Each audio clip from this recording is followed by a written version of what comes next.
এখানে প্রশ্নটা আছে 3, 8, 9, 7, 2, 5 এই উপাত্তগুলো কি বিন্যস্ত নাকি অবিন্যস্ত?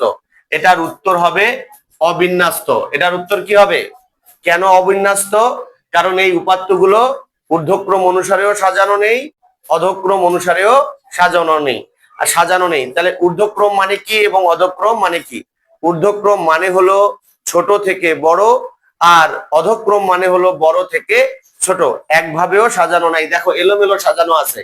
3-এর পরে 8 আছে, 8-এর পরে 9, 9-এর পরে 7, 7-এর পরে 2, 2-এর পরে 5। এগুলা কি এলোমেলো না? এলোমেলো। আগে প্রথমে কত হওয়া উচিত ছিল? 2 হওয়া উচিত ছিল, তারপরে 3 হওয়া উচিত ছিল। এটা এটার যেটা এটার কথা যেটা বললাম এটা হলো ঊর্ধ্বক্রম। কি কথা বুঝতে পেরেছো? কি বুঝতে পারছো?